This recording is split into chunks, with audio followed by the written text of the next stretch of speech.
Welcome, everyone, to our first executive roundtable on AI, data, and predictive technologies in automotive. I'm Paula Monteiro, and today I'm joined by Anyline's executive team to have a discussion that will cut through the noise and dive into the real transformation that we're seeing around us. We're going to be looking back at episodes from the Auto Tech Show, our podcast.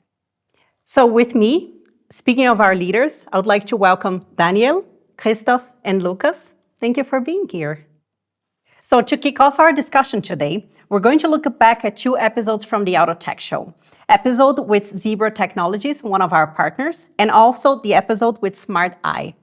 And when ChatGPT came out, everyone thought that AI was just appearing. But our guests had to say. And if you want to kind of empower your workers or support them in a very best way, there are topics like AI are coming into place. To take an example, when you have your standard operating procedures and you do 8 of these 10 or during a normal job, then you know them by heart. But if there is an exception, you have to look it up somewhere. And now with small language models like GPT for very specific niches, that's something that we are seeing, and a lot of customers are testing that out. How can we empower the worker? They can ask the question, how do I have to handle it? Mm-hmm. And then the system comes back and says, yeah, okay, you have to do this and this way.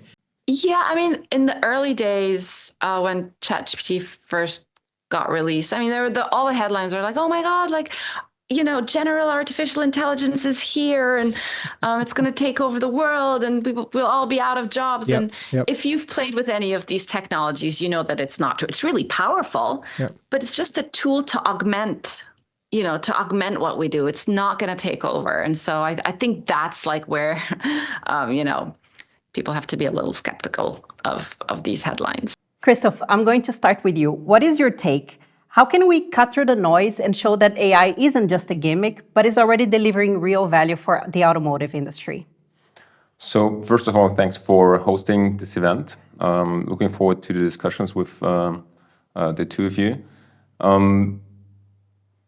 In our particular sense, I would say that the whole fuss around AI is overall helping, right? So we are, as a technology company, relied on AI from the beginning.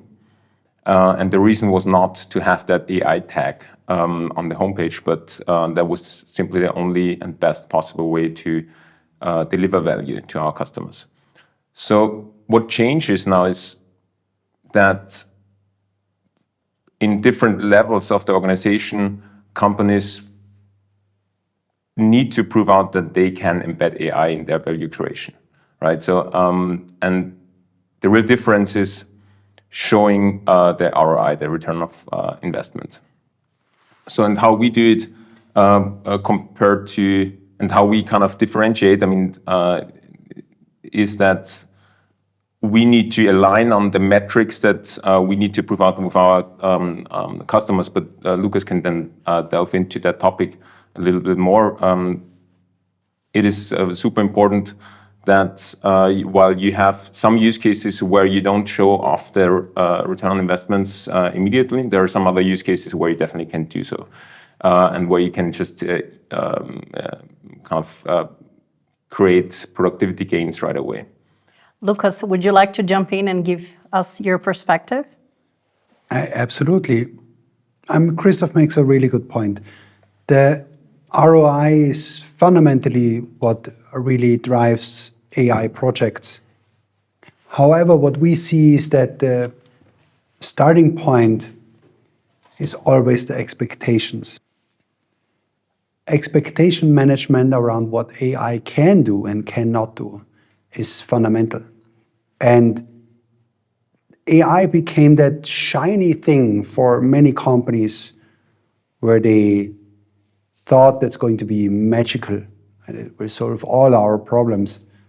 And these high expectations fuels that hype. And that hype, obviously, will eventually also cycle down again, right? Because of the high expectations.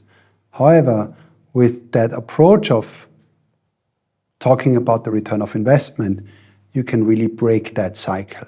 And you can really think about what ROI do I have and manage the expectations right.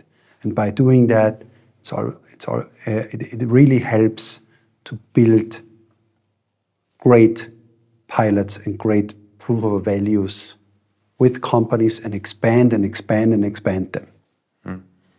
Yeah, and probably as a supplier, you can be successful in the short term just by embedding AI into your technology, right? So because kind of leadership, for instance, especially for big corporates, they have a huge pressure to prove out that they can leverage AI because that's simply the belief of the capital markets that you won't survive without AI, right?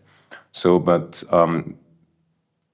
there is kind of a leap of faith in that regard because it's not proven out yet. In a lot of use cases, it's not proven out that AI really triggers that productivity boost. And only if you have that long-term strategy that you can really focus only on AI for those use cases where AI really matters, right? Really kind of generates customer value. Then it's I would say the only viable option. Otherwise, it will be definitely a kind of a backfire. That's what we are doing, right? So, and that's also more or less we are not only thinking how to add more AI to our solutions, right? We create a lot of value around AI, in particular, also focusing on other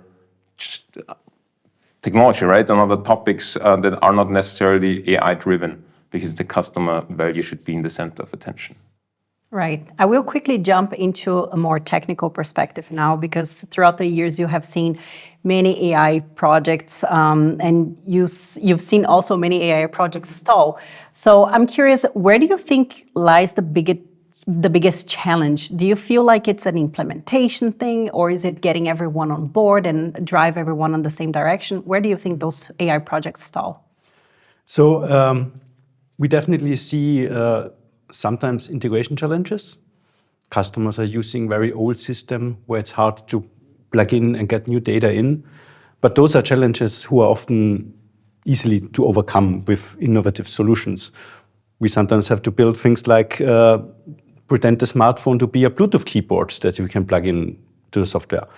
But those then is possible. For everything there is a solution. And for me, what I'm seeing often that the adoption fails and the project stalls is that we often easily get the buy-in from the stakeholder side, from the CEO level side of things, because they want to drive AI, and they think then they can just plug AI on top of the company and put it on the workforce. But the workforce are then the people who have to use it in a daily case, and people are reluctant to change their processes. So what I see is getting the workforce and the actual workers who are then using these AI tools involved very early in the process. That is one level how you can more easily succeed in the project. Because if you don't get the buy-in from the workforce, projects easily fail. And then it's not about putting AI as a plugin on top of your workforce. It's about the whole transforming your whole company as an AI transformation. And with that in mind, you have more chance to succeed, in my opinion. Yeah, and the reluctancy probably doesn't only stem from the fact that people are unwilling to change, right? But there is a lot of anxiety in the market right now. There's a lot of discussion around people losing their jobs with AI, and that obviously drives anxiety for a lot of let's say, employees within the company to just boycott AI projects, right? So kind of here it's the responsibility of leadership to more or less take on that challenge and convey the right message that just people need to reinvent themselves. And the way they work just simply will change. That's, I think, an important topic when it comes to AI projects as well. Yeah, I love that point of reinventing ourselves. I feel like we are all in a breaking point now of the way that we work. So being proactive on how we are part of this change will be very important for, I think, everyone professionally, right? From CEOs to interns. So as a final question for this piece of our roundtable, I would love to hear from the three of you, how does Anyline keep the big vision while managing those expectations and mitigating those potential risks or resistances that we see along the way when it comes to implementing AI on their automotive projects? What's important is to think about a vision as a step-by-step process. You do something next, you do something next. So really carving out the attainable piece of it and make a mission out of it, which is driving a team towards success. That is fundamentally what companies do which are successful. Because it's always difficult to explain the future to everyone without telling a step-by-step guidance how to get there. But I mean, in the daily business, it's obviously difficult to convert a vision and make those steps with everything in mind, the macroeconomic situation and overall the market, right? Mm-hmm. What would you guys say? Yeah, I mean, overall, it's the market is kind of accelerating and developing so rapidly that the circumstances around it change dramatically. So I think having a vision is definitely important, but it's even more important to be very, let's say, flexible in the sense that you need to adjust quickly to changes. So I think just having one, that's why it's a step-by-step approach in a sense makes a total sense in our current business environment. Yeah. I can completely agree with you, both of you. AI is very hyped at the moment, and OpenAI and all those players have to hype it to keep the value high. That AGI is very close and very near, and that AI will solve all the problems. But the reality is, AI is not there today. But they are selling the promise of it. So many companies are shooting immediately for the moon and then will fail. But what you should do is realistic expectations. Shoot to the rooftop, then you can reach it, then you can reach the next rooftop. And if you have 1 million rooftops, you reach the moon, basically. And that is a more sustainable approach than directly going for the moon. But this is the AI hype cycle we are in now, and everyone talks about the moon, and the moon is very close getting to the moon, but that's not the reality. That's just the hype around it. The reality, it will be a far slower process. I mean, at least Elon talks about the Mars more than the moon. Exactly, yeah. Right. So we're going to close this first part of our conversation and slightly switch gears to one of our favorite topics here at Anyline, which is data.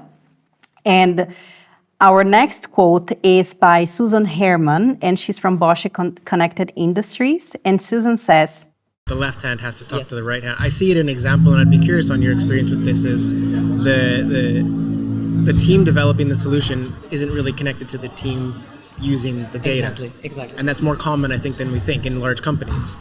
How do you address that? Do you need a middle team? Like, how would you address that? You can address it with testing. Okay. You can address it with really giving feedback, giving respectful feedback, but taking time to, if you get a solution, if you get a tool suite, test them, and take the time to say what are the good sides on it, but what are the advantages, let me put it that way, and then take the time, sit together, discuss it, and maybe find a compromise, so technical-wise, but also user-wise. This is probably, to me, the key for success. So Lucas, I will start with you because you have been putting data as the DNA of Anyline since inception. And I want to know, why do you think it's so important to have interconnected data in the automotive industry and have AI as the backbone of this transformation that we're seeing? That's a great question. And the quote from Susan, also a great quote. So connecting the data is something which, from a technical perspective, is driven by most companies. Most companies realize that having data lakes, having systems which store and manage data together makes a whole lot of sense. But what we realize is that to connect that data from an organizational standpoint, you need to change the behavior of an organization in a way that they leverage data from outside their own departments or business units. And in automotive, we can clearly see that where most information in cars is now digital. But it's not leveraged in a way where it grows into the full potential. It's still handled in silos, right? Per manufacturer, per OEM. And with the approach we have at Anyline, we can really fuel that transformation by making data available regardless of where it is in the car or in the automotive, and connect it independently of that structure that grew over the past 20, 30 years with those silos.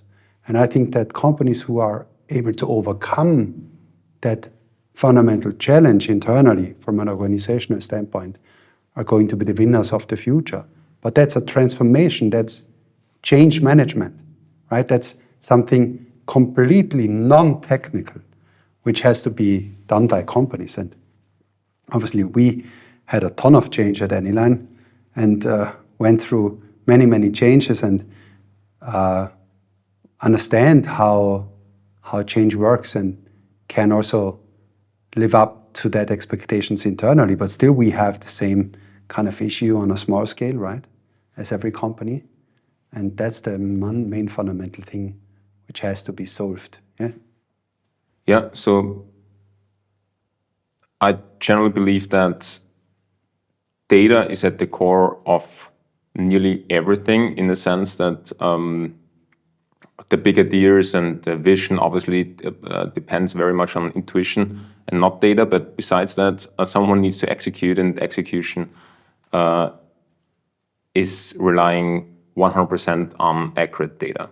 So, and what you said just totally resonates with me in a sense that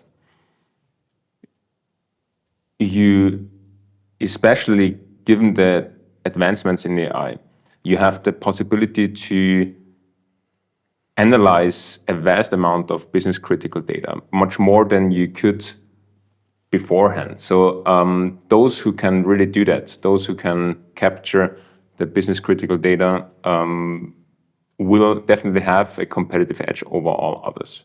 Because in execution, the decision should be based on accurate data. If it's not, or if there is business critical data missing, then you make wrong decisions. If those pile up, they lead to definitely productivity loss in market share, higher risks, and so on. And I think that you talked about having accurate data, and I think one of the difficulties is getting this accurate data at first, but also organizing this data and being able to input this data into the different machine learning models. So where do you see that the technical challenge lies? I think technically for machine learning, data is key. That's maybe not the fun part about doing AI, but it's the most important part about doing AI. Having the data and having the right data. And not only correct data, but also knowing that what conclusions can you draw from this data and what conclusions can you not draw from this data, because every data point has its biases and benefits and weaknesses, because you can collect all the data in the world and you can still be misleading it. You often deal with survivorship bias, that you only see the data, only parts of the data, and you think you can draw the right conclusion, but actually the important part would be the data you are missing. And there's a lot of important things regarding data. So you have to be very, very careful with how you use data, that you have it very nicely separated into training data, validation data, test data, and you do not leak the data from one to the other. And that also includes not only physically leaking the data, but also mentally. It's very, very easy and tempting to draw some conclusions from your test data set, but you should never draw any conclusion from your test data set. As soon as you do that, it's not a test data set any longer. It's already training data. Even if you just get a test data set and you have 70% accuracy and you see, yeah, in those cases I'm lacking, and I take this into mind in my next product evaluation, you don't have test data anymore. And you have to completely start over with the test data when you draw this conclusion. And that is very, very tempting for an engineer to draw those conclusions when you have them ready, but you absolutely are not allowed to do that, because then you're lacking this data. And that is a crucial part, which is hard to understand and get, but it's very, very important to work with the data, yeah. So essentially you're saying that the same importance that it is to inputting the right data is also looking at the data that is being left out? Or, could you dive a little bit more into what this data leaking means, and, who should be actually, or when should a company be looking at the data that is left outside of what's being considered? Yeah, you should, in my opinion, always look at the data, or you cannot look at it because you're not getting it, but you always should think of what data am I getting and what data am I missing. Because we, for example, mostly work on the edge. So we are not getting all the data. If we would compute everything on the server, we would get every frame, every image, we could draw a lot more conclusions. But as we work on the edge, in many scenarios completely offline, we are only getting a part of the data. We are only getting data when, for example, a scan was successful. We are only getting then the image and the data, because we also have our insight platform where then the customer can look at the data. So we're getting successful scans, but we are not getting as much unsuccessful scans. So we do not know what we are missing. And that is very crucial. That is the survivorship bias, which was first discovered in the Second World War, where the planes in London were coming back and there were the holes, and they try to make the planes more stable where the holes are.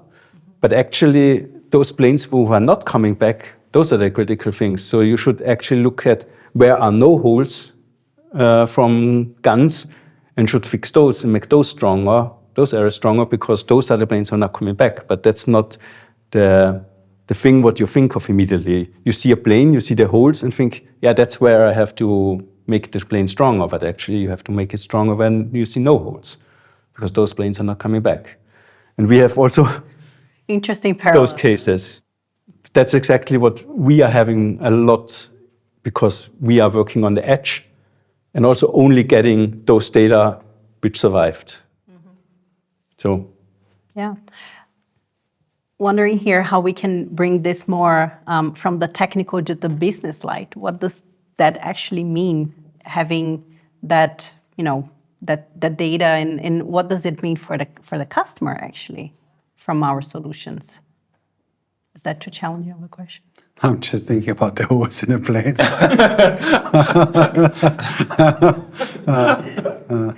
It's a fantastic, by the way, it's a really great way to explain that issue.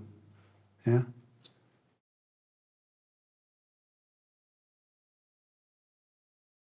For the third part of our discussion today, we're going to touch on the topic of predictive and prescriptive tech bringing it from maintenance to actually business strategy.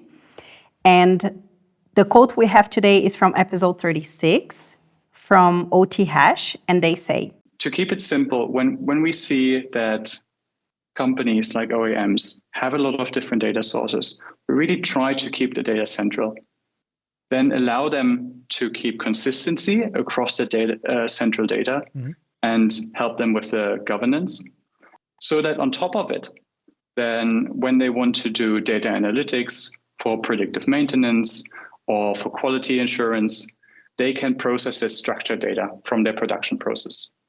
And maybe data can be organized in a table in order to run some statistics. Fantastic. But then we have different use cases as well where we have image data, right? Maybe we want to have here some form of image recognition.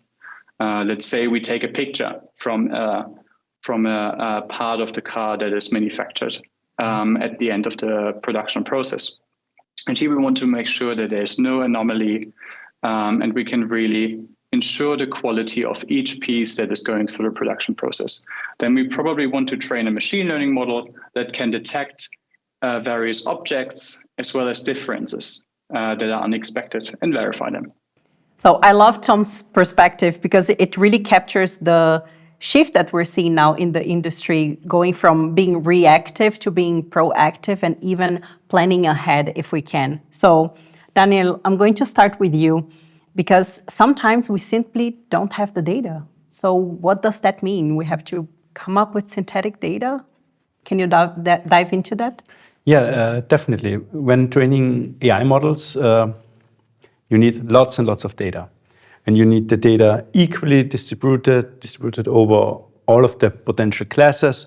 And that's very, very often, in almost all the cases, impossible to have that right away. So what you do a lot of data augmentation so that it's altering your real data or completely data generation, so generating synthetic data. And that's both very, very useful strategies when training neural networks. For example, as you said, sometimes we don't have the data and we have to be predictive. We have this, for example, with our DoD TIN scanner. The numbers all end with a month and a year. So we do need equal amount of data for all potential months and years. But we cannot have this in the training data now for 2025, 2026, 27, and for future tires, which will come out. We cannot just simply retrain our models every year.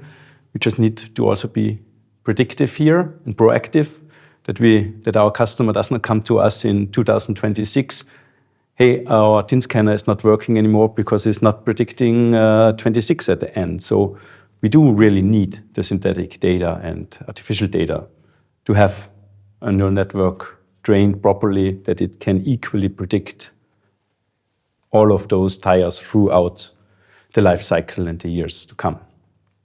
That's one example where we leverage that. We also need the synthetic data, or we are starting to use it and beginning to use it also with our tire tread depth scanner. There we have one of the biggest issues is that we cannot leverage the data which is generated in the field to do retrainings, which we highly leverage with our text-based products, where we get images, we know what text is written on it, we can label them, use them for retraining. With a tread depth on a tire image, we just don't know what the real ground truth is. So it's hard to reuse this data for training. So it's much harder for us to get over time a lot of training data or test data.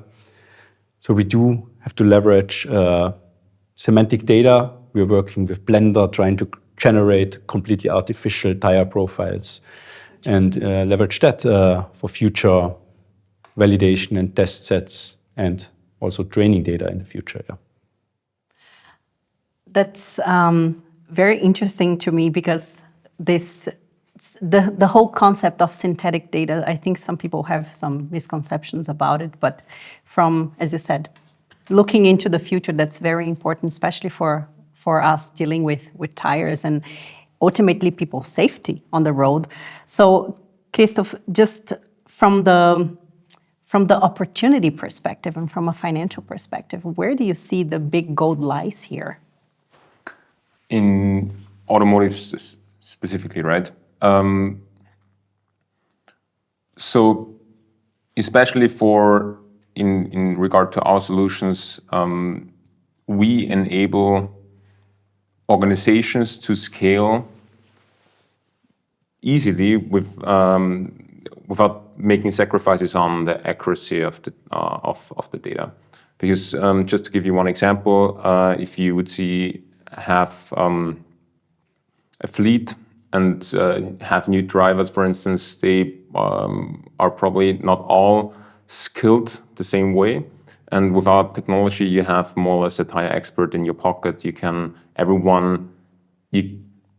enable everyone to do the most accurate or to capture the most accurate data, which you then feed into your analysis to drive predictive maintenance, to also make sure that you have high uptime, which leads directly to more revenue and so on and so forth.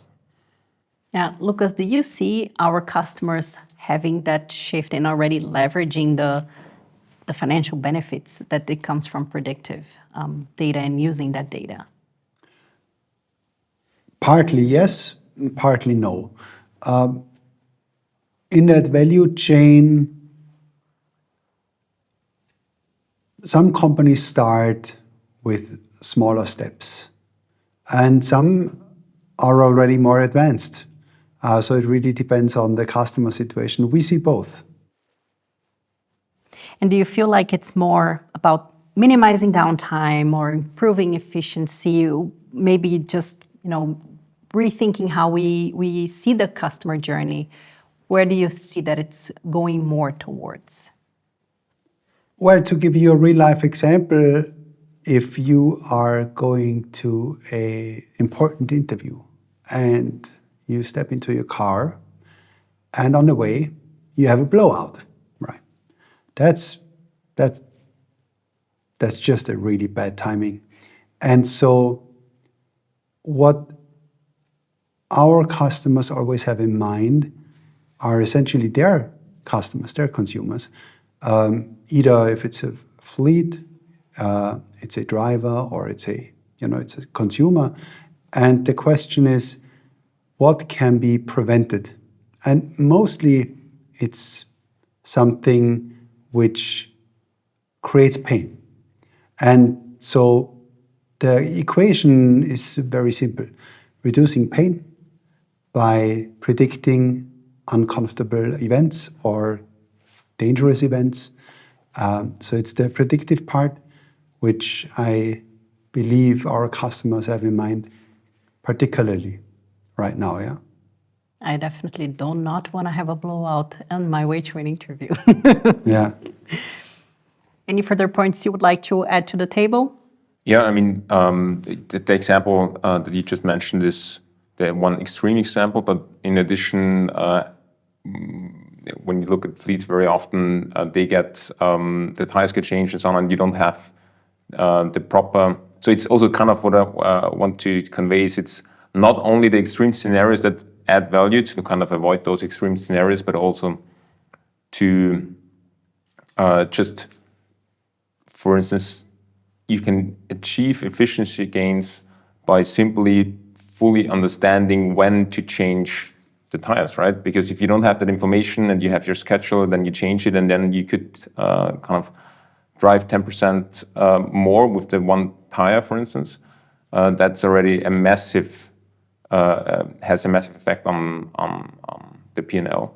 I can just add about the motivational side from the customer and the end customer. I think it's also for ourselves at Anyline. I come to work and I'm motivated to do that because in the end, we might save lives on the street. And that's motivational for me. If we can, with our technology, save one person's life at the street, I'm already succeeded. That's something aspirational, which makes me love to work at Anyline and come to work every day and work on our solutions. I can totally relate to that. Seeing how real world examples, how companies are actually, deploying our technology out there is one of the things that I think I'm the most proud of for working at Anyline. So yeah, we have some very exciting stuff out there in the wild already. Good. So we're going to switch gears to probably one of the more complex topics that we have today, which is regulation. But it's also an essential topic for us dealing with AI in the midst of all of the panic that comes with AI.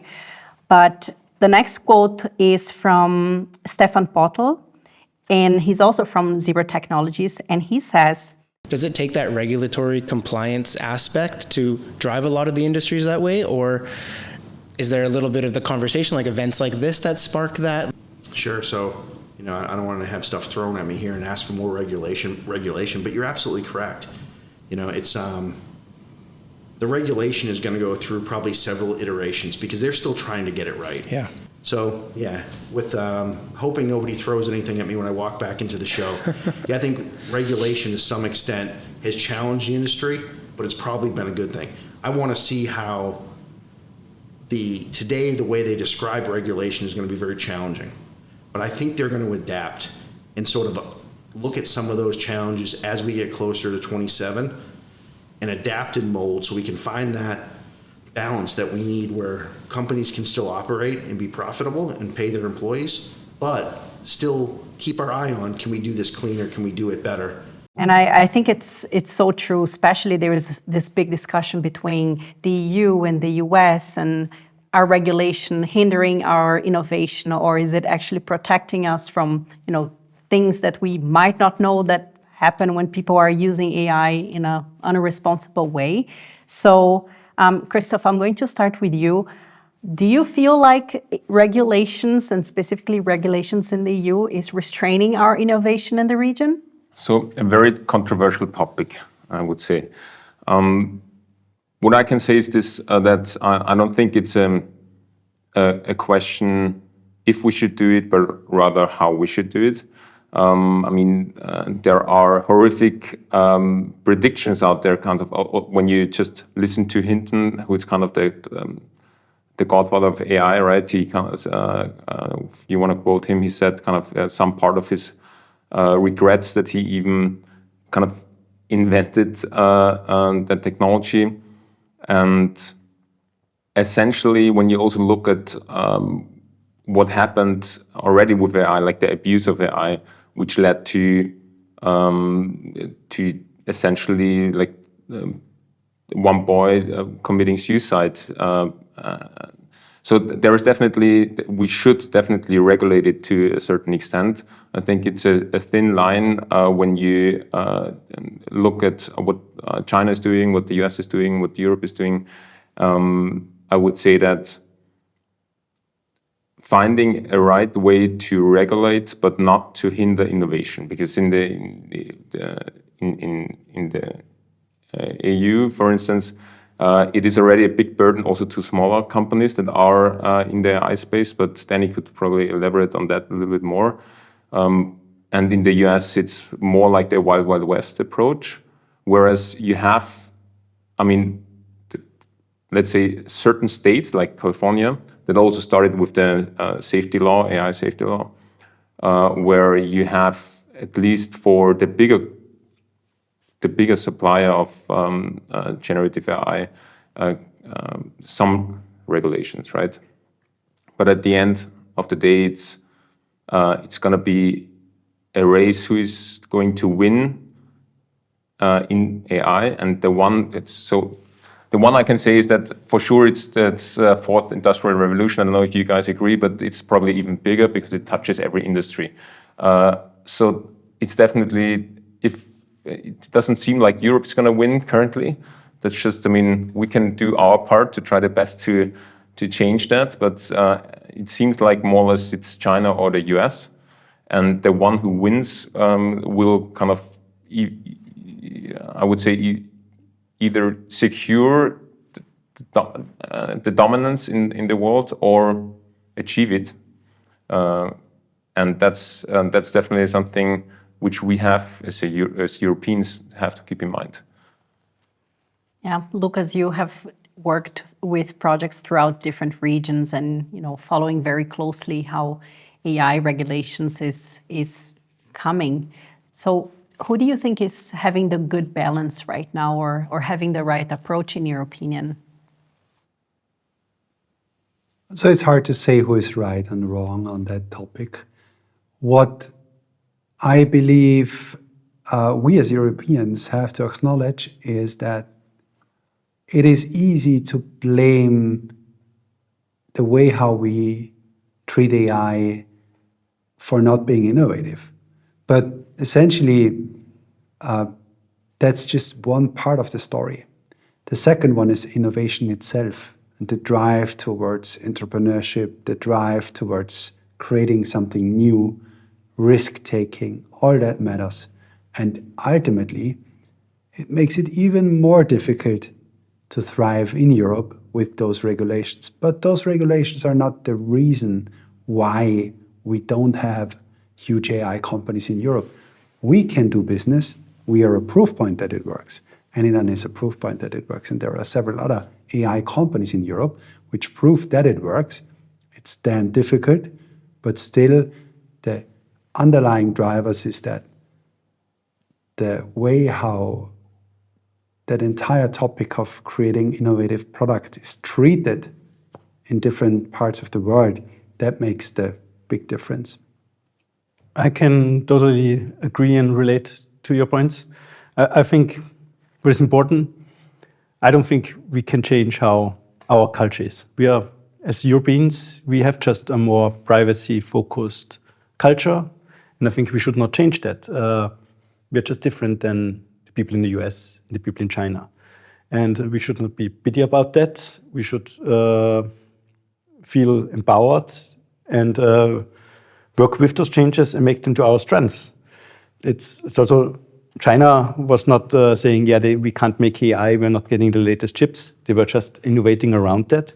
And now have LLMs which were trained on a tenth of the price, which are competing with OpenAI's LLMs. They just innovated with their limitations and boundaries in mind. And I think we Europeans should basically do the same thing. We have privacy focus, and I also love that our culture is that way, and we should, and this should be an enabler, not a blocker for us. We should work on the privacy focus AI, because I think a lot of people around the world would love to have a more privacy focused AI, not only Europeans. And I think that we should make this not as a weakness, we should make it, turn it into a strength, like China did. They don't have the best AI chips, they made it into a strength. They can now train the equally good models with less powered AI chips. So they turned this weakness into a strength. We should also do that and not treat it as a weakness, that we have this privacy focus. And then I think Europe can also succeed in that world. And it's not lost, this AI space. There's still a lot to gain. OpenAI, with the hype cycle, are claiming that they are far ahead and AGI is soon there. That's not, I don't think that's the truth. We still have the power in Europe to be competitive in the space if we really would like to, yeah. Regulation is just one part, right? So it's so for sure, I mean, we have our chances, I would say, but currently the odds are in favor of the US. That's my personal opinion, because they have a very strong capital market. We don't have that, and we have a little bit of additional burden on top of it. But we have a lot of skilled people in Europe. Like, obviously, the question is how many skilled people do you need? Is it enough if you have just very few in the US, kind of, and just enable those two, like the small percentage there? Or is it more important to have a broader skill base as in Europe? So I think you need to weigh in a lot of factors, and it's also not really proven out in the sense that I would say when AGI comes, no one knows when, no one knows how it's going to affect society. And that is also hard to drive regulation that is effective because you simply don't know a lot of things yet. Yeah. So that's why you need to be flexible, I would say. Don't over-regulate what you don't know yet, but be ready to regulate when you know. Great. So we're going to close this chapter on AI and regulation. We're going to talk about the future of work, which is also something very exciting that we are living here at Anyline. I was, very excited to build my first AI agent that is now scaling our PR efforts and our content creation. So let's dive into this topic. And for our next quote, these skills are leaving the company, and then when you get new people in, and then we're coming back, labor attrition, churn rates, you don't have the time to ramp up someone over months and years to give him a little bit of the experience that you need. And there, AI and trained systems can again help, because they then make the right suggestions for a problem, and that can help you ramp up the skill set or support the younger generation workers to get up to speed quicker. And I have to say, I love that idea of not replacing our human brains, but rather just letting some of the tedious, boring tasks to be handled by AI, so we can improve scalability, for example, but never getting rid of the human touch. So, Daniel, let's start with you. How do you see technology, especially edge computing and mobile AI, helping people in the field, and like mechanics in the service teams? Can they do their job better with the assistance of AI by what we're building here at Anyline? I totally believe that. So we are not trying to replace mechanics. We are trying to enable mechanics. We want to give every mechanic a tire expert in their pocket, which they can put out, scan a tire, and then immediately draw conclusions from 10,000 similar tire cases. And that's what a human cannot do. That's what AI can help you with huge data and statistics, draw then the right conclusions very fast, which is a human lacking. But this tool is an enabler for a mechanic to make his work easier and better, and it's not a replacement tool. Yeah, and I think Lucas throughout the years has been very insisting on the point that the point is not replacing anyone, but enabling people. So what does that mean for you and for what we're trying to build here with Anyline? With AI, the equation, how you value output, changes. Until today, if you wanted to measure output, it was a really simple equation for it. Your skills, your smartness, the way how you were trained, multiplied by the amount of time you spent equals output. And with AI, that equation gets enhanced. You have your own smartness and the skills you have and all your personal attributes multiplied by time, multiplied by the way how you leverage AI equals output. And that fascinating thing is that if you just see the output, which many people just see the output, it just feels like, oh my God, that person must be super smart. But that person is not super smart, just leveraging AI in that equation of output. And people who haven't had experienced AI by themselves tend to think that what is needed is more output by changing the two equations from before, which means getting smarter or working harder. And so that change process of getting people to understand that the output is created by leveraging AI, and it's not about changing the way how people, like not getting rid of tasks or not getting rid of people as a workforce within companies. It's about leveraging that new equation. And if you do that right, you will exceed. And also, those who do that will understand that This is just something which gets the new normal in the future, and by that it's going to be the standard. And so that kind of, in my opinion, makes so clear that this is not something which will go away anymore. So that equation is now a new one. But if I may make a provocative point here, our cars are changing. They're supercomputers, personalized supercomputers now, and everything is just looking different. So when we bring back to the automotive industry, this means that people that are skilled today to repair our cars will not be the same people that will be repairing our cars in the future. So do we just leave them behind? How do we bring them on board? So I would disagree with you, Paula. I think it's the same people. The willingness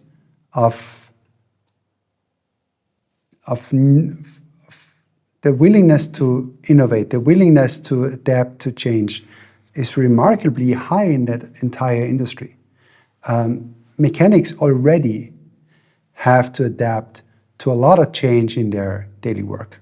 Cars are getting so smart, they have to be mechatronics nowadays, if you think about it. And all that change was fully embraced by most of the people in the industry. I think that the person who is going to perform that is going to be the same person, but that person will leverage tools like the ones we produce here at Anyline in order to make smarter, more better decisions for the business and kind of changing that equations of output. And if you think about our products, it's really easily explainable. With our products, the output of a mechanic can be a lot better because he can advise a consumer, a end customer, a lot better with the same amount of time spent. And that's the point, right? It's like that the profile of that person in that workshop changed from somebody changing the tire to someone consulting a consumer. And that's a brilliant and great change, and it's that transformation is something people will thrive on if they let it happen. And letting it happen that's the difficult part, right? Yeah, it takes a lot of leadership, right? So I'm wondering, Christoph, from your perspective, what does it take in terms of leadership to get this transformation and get everyone on board? So, the automotive industry and the different players at scale are set up for success and have competitive advantage. Danny touched on the topic of like AI projects and why projects fail. Also, you did, as far as I recall. So, in terms of leadership, it's kind of enabling the employees, as you said, to reinvent themselves. Like they need to be upskilled. They need to be. You need to take out the anxiety. You need to take the anxiety out of the equation, more or less, and allow them to reinvent themselves. If that makes sense to you guys. So, and what leadership should obviously do is, be persistent and be aware of the not limitations, but the kind of the current reasons why AI projects fail at scale, right? So I think that's the most important part that leadership can do. Yeah, putting the anxiety out of the equation. Yeah, that's it. Yeah. Great. So we covered a lot of ground today, and we're coming to the end of our roundtable. So we touched across regulation and predictive maintenance and how can leaders set up an organization for success. To wrap up, I would love to have a final thought or a final statement from each of you that you would like to leave to our audience today. So, Christoph, may I start with you? Yeah, just very crisp, be open to change. That's pretty much the most important thing. Yeah, I think a good statement is that you shouldn't be scared about AI. in the end, it's just statistics. What is the ground source? And AI just makes use of statistics and enables us to understand it more easily. Because statistics is not innovative, and is not intuitive for humans. So AI enables us to make it more intuitive and accessible, the statistics behind it. And I could also leave with another example, a lot of examples. So for us humans, when you think of there are 23 people in one room, what is the chance that 2 people have the same birthday? Everyone would guess a low number, but it's actually about 23 people are already 50% chance. So for us, it's not intuitive, those kinds of statistics. And AI helps us to make this more accessible and understandable for us. And that's all. Great. So this has been a lot of fun. Our first executive roundtable, I think it was very successful. So thank you everyone at home or at work who is watching this. And I look forward to more roundtables in the future. Thank you.